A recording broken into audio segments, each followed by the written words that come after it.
Next on the list is McLeod.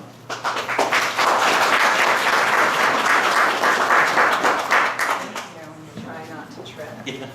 Thank you so much for taking the time to be here today and for being active participants in your democracy. I've been trying to encourage people to get out to vote ever since I have been working in the radio, because number one, you forfeit your right to complain if you don't actually cast a ballot, or at least you do in my opinion. And also, thank you for hosting this, because I'm not just a candidate, I'm a voter. So I'm making up my mind as well.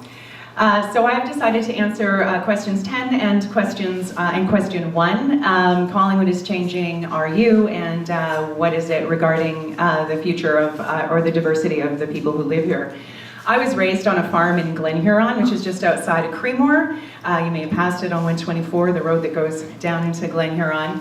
I went to high school at CCI, and I was one of the kids who couldn't afford the Varney sunglasses, but I couldn't afford to ski. But I could skate. And I have seen this town change and grow, and I've never seen so many Lexuses as I have in the last 10 or 20 years, and it's fantastic, because you know what? We had the McDonald's and we had the family restaurants and so on when I was growing up, but now we have such an amazing diversity of choices, and that is thanks to all of the people who came here and who have insisted and who have spent money and who have made a fantastic life with us, who already knew how great this place was. So I think that there aren't people from away and people from here. I think there are just people who have made a choice to be here, and I'm one of those people. I moved away for school, and then I stayed in Toronto for 10 years. I worked on 680 News and CHFI for 10 years. I lived in very, very tiny little apartments all across the city. And in 2003, when my high school sweetheart asked me to marry him, we sat down and had a pretty serious conversation about where our life is going to be. And we chose here, just like many of you did, because really, where else are you going to be, right? And I was lucky enough to spend the last 11 years on the radio, telling your stories and asking you the questions that need to be asked and that need to be answered, frankly. I've spoken with pretty much every one of the people who has ever run for council and everyone who's run for MP or MPP or everything. I invited them all on because all the stories need to get told, and our citizens need to have a informed decision making. So the reason that I'm running is because the media landscape has changed, and you may notice there's one fewer newspaper in town, and the company that I worked for decided not to have news and information programming, at least to the extent that I was providing it on the station. And so after 11 years of asking the questions, I thought, well, now I can really ask the questions, because I want to be at the table with the people who are making the decisions, and I think that my background can help with that.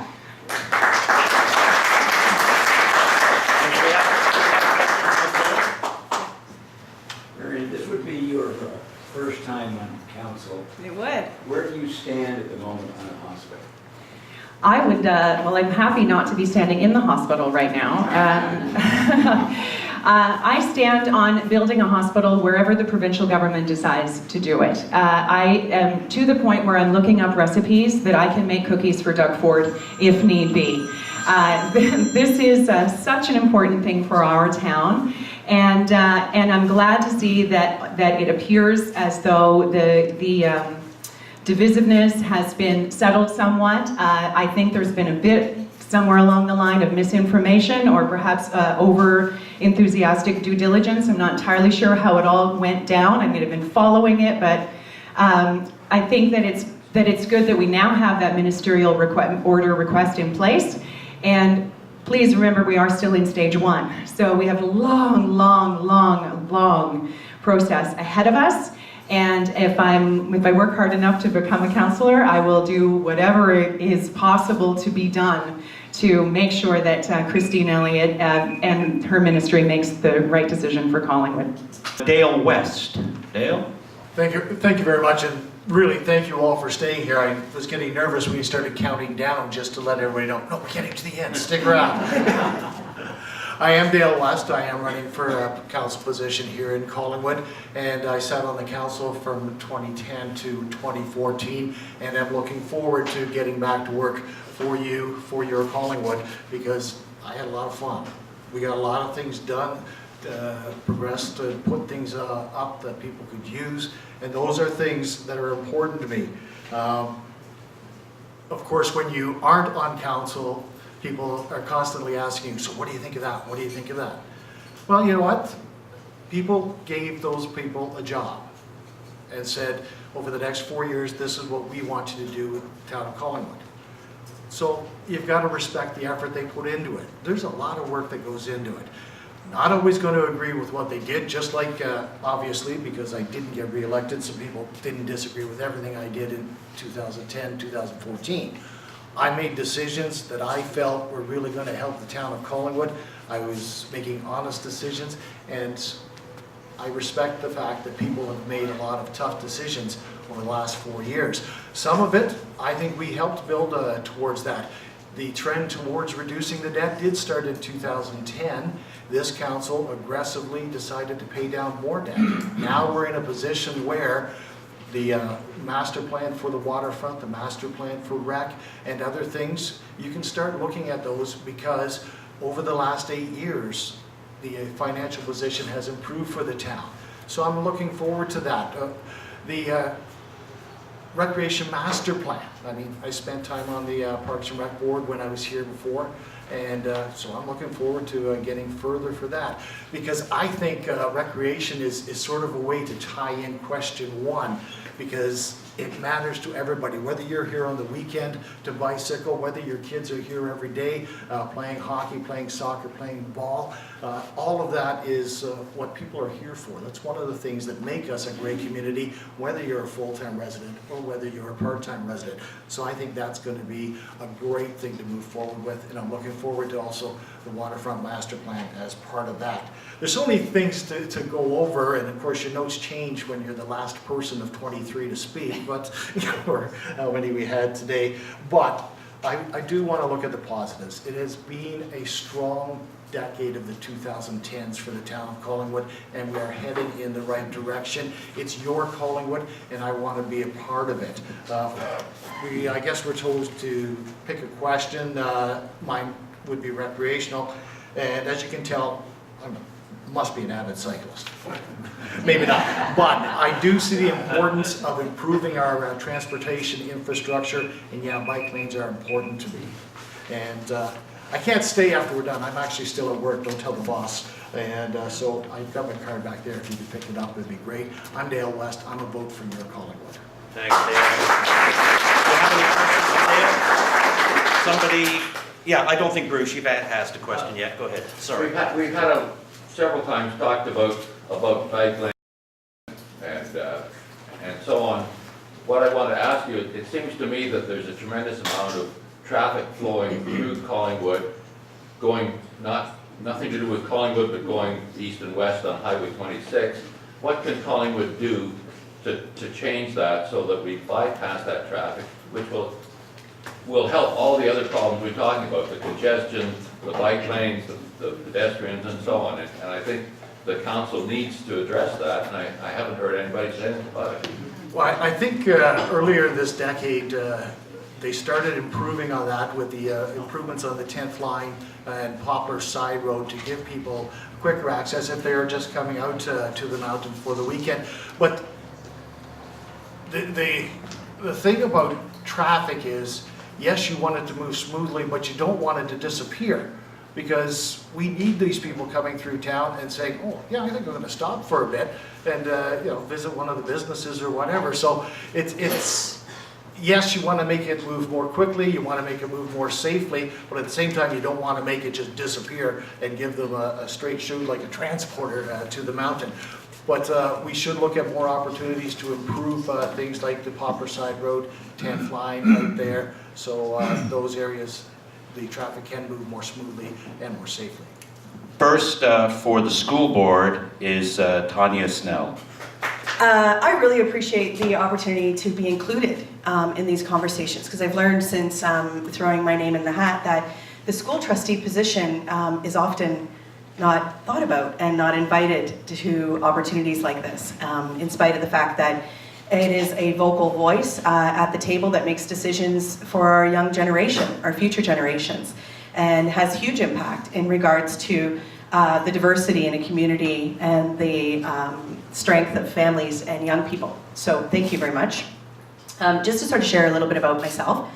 I moved into this area about 14 years ago. I'm an import from Mississauga. And when I came to Wasaga Beach, I just instantly felt at home. I just love the lifestyle, I love the community. And my background is I was a youth worker with the City of Vancouver for 8 years. And so when I arrived in the area, right away I wanted to get back into my former career. And I discovered that we didn't have a youth center. Collingwood didn't have a youth center. Nobody had any kind of proactive programming for young people. And the only opportunity was to get into group homes. And that was not something I was interested in. So jumped in and started a committee. And since then, we now have a permanent full-time youth center in Wasaga Beach. And Collingwood does as well, which is phenomenal. I've also been the president of the Wasaga Beach Women's Business Association for the last 5 years. And have sat on their executive for 7. I'm an award-winning business owner. So I have a bit of business background and acumen that I can bring to the position. The question I wanted to address is what defines success for students?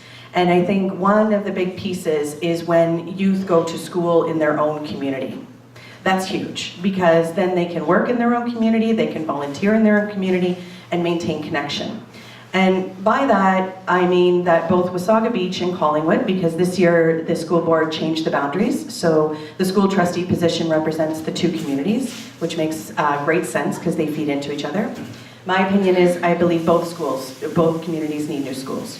CCI is the second oldest school in the system. It is overcrowded and is lacking tremendously in facilities. And I believe that the day of those super schools, the big schools, are done. We have young people dealing with record number of mental health issues, all kinds of other dynamics that have advanced with the digital age, I believe. And we need smaller schools so that kids aren't slipping through cracks. Wasaga Beach needs a high school. Students should be able to go in their own community. The other thing I think that we need to do is we need to look at the innovative programming that's going on in the school system, because I don't believe that we're preparing our young people for real life. We don't allow them to compete. Everybody gets a trophy for showing up. And there is no intentional programming in regards to digital safety. Darn it. Anyways, so that's what I would address. Any questions? You say that smaller schools are better, but when you have a small collegiate, there are very, very limited options for students because you have to have a certain number of students for a course to run. You get to a small school, all of a sudden the choices become narrower and narrower. In order to offer a very diverse program at a high school, you need a large student population. Well, I believe it's sort of two-pronged, right? There have been a lot of intense studies done in regards to what's the sweet spot number of a school that really supports the best learning environment. And that number is in around 600 to 800 students, not the 11 to 1,300 students that we have seen in the past.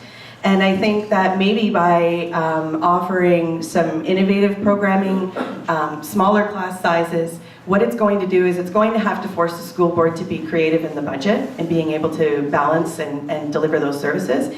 But it's going to create a better environment and outcome for our students.